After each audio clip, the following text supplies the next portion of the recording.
Selon les termes du WWF, le jour du dépassement de la France indique une date de l'année à partir de laquelle la population mondiale, si elle consommait comme les Français, aurait utilisé l'ensemble des ressources que la planète est en capacité de lui fournir en un an.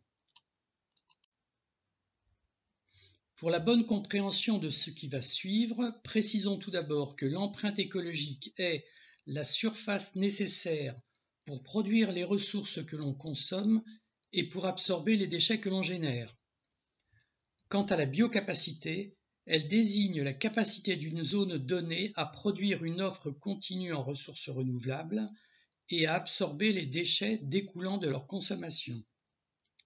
Comme indiqué, on peut résumer ces indicateurs écologiques en débit et crédit. Comme nous allons le voir dans cette présentation, même si la situation écologique de la France, comme celle de la plupart des pays occidentaux, est franchement mauvaise, et qu'il faut absolument y remédier en baissant entre autres notre empreinte carbone, le calcul du WWF, d'ailleurs non explicité dans le communiqué sur son site, est sujet à interrogation. Voici tout d'abord un tableau avec les chiffres qui vont nous servir. On y trouve les empreintes et la biocapacité de la France et de la planète à deux dates différentes éloignées d'une soixantaine d'années. On y remarque que la France a, aux deux dates, une empreinte individuelle bien supérieure à sa biocapacité, ce qui est évidemment une mauvaise chose sur le plan écologique. Concernant maintenant la planète, si son empreinte individuelle était inférieure à sa biocapacité en 1960, la situation s'est inversée et la Terre se trouve aujourd'hui, elle aussi, dans le rouge. À partir des données précédentes, issues donc du Global Footprint Network, pour obtenir le jour du dépassement de la France, le principe du calcul du WWF est le suivant. On divise la biocapacité individuelle de la planète en 2022 par l'empreinte individuelle de la France pour cette même année, et on multiplie ensuite le résultat obtenu par le nombre de jours dans l'année pour aboutir à 131. Le 131e jour de l'année tombe le 11 mai. Il faut savoir que ce résultat diffère légèrement de celui du WWF qui donne ce dépassement pour le 5 mai, donc un peu plus tôt. Mais cette différence n'est pas le fond du problème, et le WWF ne donnant pas les chiffres qui ont servi de base à ces calculs dans son rapport, on ne peut pas savoir exactement d'où provient cette petite différence. Ceci étant, en admettant l'un ou l'autre de ces résultats, il y a deux choses plus importantes qui posent question. D'une part, de notre point de vue, le jour du dépassement de notre pays devrait même, être calculé en divisant la biocapacité individuelle de la France par son empreinte individuelle, ce qui conduirait au 20 juillet. En effet, c'est à partir de ce jour seulement que la France dépasse l'utilisation de ses ressources propres. Le recul de ce jour du dépassement de mai à juillet avec ce mode de calcul ne doit pas nous étonner. En effet, au lieu de prendre la biocapacité de la planète de 1,6 hectare, on a utilisé celle de la France de 2,4 hectares, qui lui est supérieure. Et ce du fait que notre pays est situé en zone tempérée et ne possède pas de parties désertiques improductives. Le premier argument qui vient à l'esprit en faveur de ce second mode de calcul est que le jour du dépassement de la planète se détermine quant à lui à partir de sa propre biocapacité et de sa propre empreinte.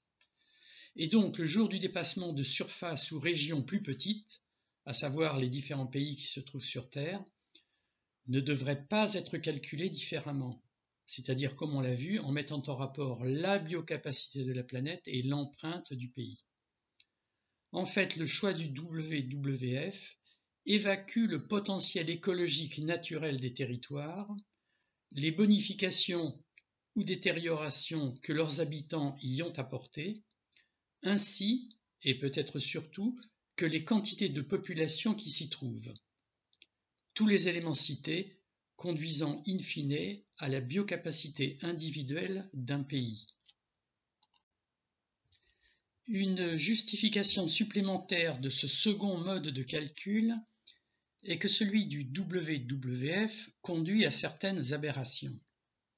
Par exemple, dans cette infographie publiée par l'organisation en 2018 et qui donne la date du jour du dépassement pour un certain nombre de pays, on voit que le Canada figure en mars, et donc que son dépassement arrive très tôt dans l'année. Or, vu son immensité et sa faible population, ce pays produit plus de renouvelables qu'il n'en consomme en une année. Biocapacité de 16,2 hectares versus empreinte de 8,8 hectares. Il est donc un des pays qui, par exemple, recycle une partie du CO2 émis dans le monde. Cette constatation n'a cependant pas pour but de vouloir minimiser l'empreinte individuelle excessive de 8,8 hectares de nos amis canadiens, ni de relativiser les efforts nécessaires pour la faire baisser. Maintenant, à l'autre bout de cet échéancier figure le cas du Maroc, qui fait quasiment office de meilleur élève, puisque son dépassement arrive presque en fin d'année, mais qui a pourtant une empreinte égale au double de sa propre biocapacité, 1,7 hectare contre 0,8 hectare, et trouve la différence grâce au reste de la planète. Beaucoup plus problématique maintenant. Sans que l'on s'en rende compte, le premier mode de calcul, celui du WWF, élude la question démographique. En effet, en raison de l'augmentation continue de la population mondiale, la biocapacité dévolue à un terrien diminue inexorablement. Ceci car, comme on le voit ici, la biocapacité globale de la planète n'augmente que faiblement au cours du temps. Et donc, la biocapacité individuelle de la planète, qui est le rapport entre la biocapacité globale de la Terre et le nombre de ses habitants, diminue implacablement du fait de la croissance continue de la population mondiale. Et on pourrait même aboutir au paradoxe suivant, puisque la biocapacité individuelle de la planète diminue systématiquement, tout en conservant la même empreinte individuelle de notre pays d'une année sur l'autre, et en utilisant donc la biocapacité de la Terre au lieu de la nôtre, le jour du dépassement de la France arriverait automatiquement de plus en plus tôt. Concentrons-nous maintenant sur un paragraphe de l'éditorial de Madame Isabelle Autissier, présidente d'honneur du WWF, situé en page 4 du rapport publié le 5 mai 2022, à l'occasion donc du jour du dépassement de la France. Ce dépassement n'est malheureusement pas nouveau, mais il s'aggrave depuis des décennies. Le jour du dépassement de la France arrive en 2022, presque 5 mois plus tôt dans l'année qu'au début des années 1960. Non seulement la France n'est jamais parvenue à l'équilibre qui lui permettrait de contenir son empreinte écologique à hauteur de la biocapacité de la planète, mais elle a creusé depuis 60 ans l'écart qui la sépare de cet équilibre écologique. Or, voyons ce qu'il en est, tout en adoptant le principe de calcul du WWF. En utilisant la biocapacité individuelle de la planète en 1960 et l'empreinte individuelle de la France cette même année, le jour du dépassement de la France en 1960 tombait donc le 5 septembre. On remarque que l'écart dont il est question dans l'éditorial précité et donc ce dépassement de la France qui arrive beaucoup plus tôt aujourd'hui, puisqu'on passe de septembre à mai, eh bien cet écart est uniquement dû à la baisse de la biocapacité individuelle de la planète, qui a été divisée par 2 de 1960 à aujourd'hui, passant de 3,2 à 1,6 en rouge, et non à l'empreinte individuelle de la France, qui a d'ailleurs diminué, passant de 4,7 à 4,4 en vert. Et donc, Si, comme le dit Madame Autissier, la France n'a pu contenir son empreinte écologique à hauteur de la biocapacité de la planète, c'est uniquement dû au fait que la population mondiale a explosé, passant de 3 milliards en 1960 à près de 8 milliards aujourd'hui, et qu'elle a ainsi fait diminuer la biocapacité individuelle de la planète. Ceci étant, malgré toutes ces considérations, il n'en reste pas moins que la France est loin d'être à l'équilibre, que ce soit avec elle-même ou avec la moyenne planétaire.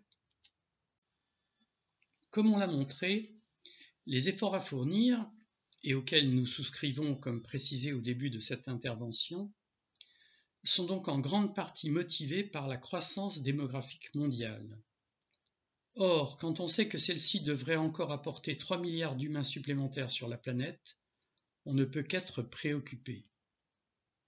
En conclusion, il est fort dommage qu'une partie des écologistes français, et le WWF en particulier, continuent à passer sous silence l'impact réel de l'explosion démographique sur la dégradation des indicateurs écologiques qu'ils utilisent eux-mêmes, et donc, in fine, sur une des causes importantes des maux environnementaux qu'ils reflètent. Il va sans dire que, malgré les critiques apportées dans cette présentation, nous rendons néanmoins hommage à l'excellent travail effectué par le WWF.